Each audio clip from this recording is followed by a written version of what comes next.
One of the biggest questions I get on a weekly basis is how do I manage pain and sedation for full mouth dental implant surgery, also known as teeth in 24. Now, I know that dentistry is one of your biggest fears in life. I also know that a lot of my patients have had a lot of bad prior experiences. They've had bad dental work. They've had painful experiences. We've all had a friend who's told us that story, or we've already lived that. That's why a lot of my patients haven't been back to the dentist in 10 or 20 years, and that's why they need full mouth implants.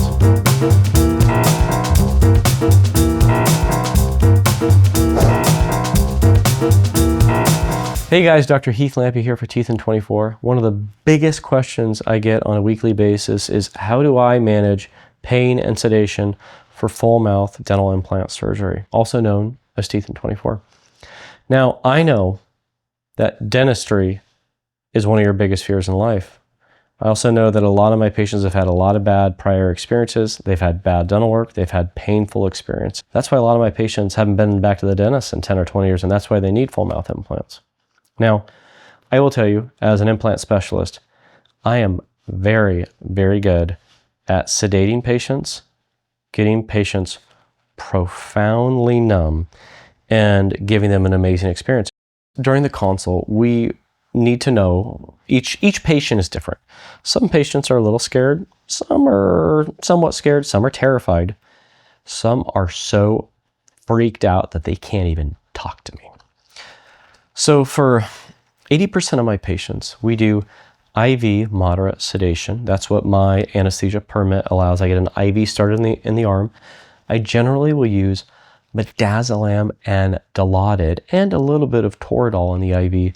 And you go to this happy, happy la-la land where you're still breathing on your own. We don't have to do a breathing tube. Once you're breathing on your own, you're sedated, we lay you back, and you're not really going to remember much at all. It's kind of like a twilight sleep for a colonoscopy. Most people don't even remember walking in the door that day. I've had some patients, they call after surgery and they're like, oh, I didn't make my appointment today. I totally slept through it. And I'm like, no, you were here, I promise.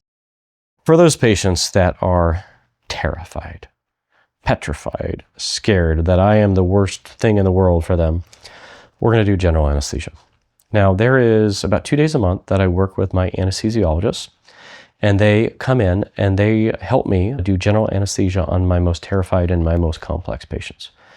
And for those patients, the anesthesiologist will get an IV started, and they give even deeper drugs than I have the permit for. And once you're fully sedated, which is like a hospital, we're going to put a breathing tube from your nose into your lungs. You're totally out.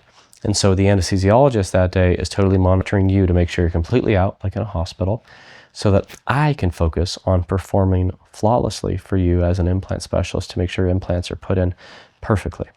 We also know how to get patients profoundly numb for this as well. I have very special anesthetic techniques that involve special nerve blocks that a lot of dentists don't know how to do. I had a guy in today, a patient, John, in today. He's like, no other dentist can get me numb. They try like 9-10 shots, can't get me numb. He's had a terrible experience everywhere else. And I'm like, John, let me get you numb. Not only am I going to use the right anesthetic, I usually use Septicaine for patients like that. It's a potent anesthetic. It soaks through the bone well. I'll also use a little bit extra, but also there's a nerve block that I did on John today. It's called a greater palatine nerve block. And there's a hole in the back of your mouth, way up here on the roof of your mouth, that I can actually get a needle into, and I can do a profound nerve block with that to basically totally numb the upper jaw.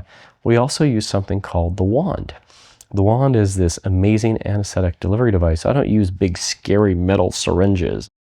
The wand is anesthesia 2.0.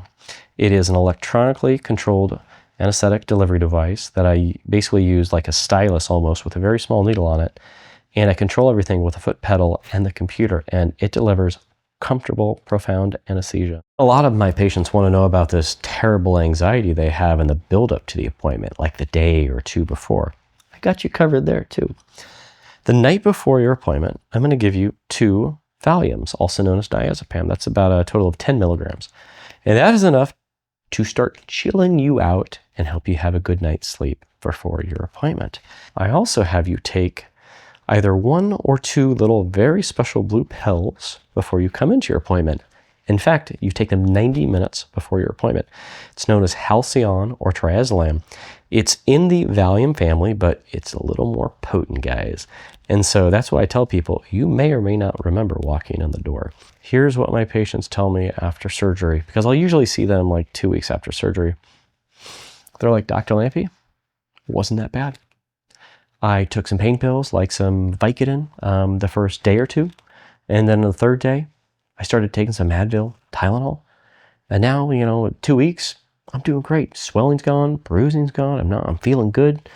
And so that's what they tell me again and again and again. It wasn't that bad. It was worth it. And so that's how we make sure that that anxiety that builds up before the appointment is pretty much nipped in the bud, that you're feeling good so that we can have a great surgery day.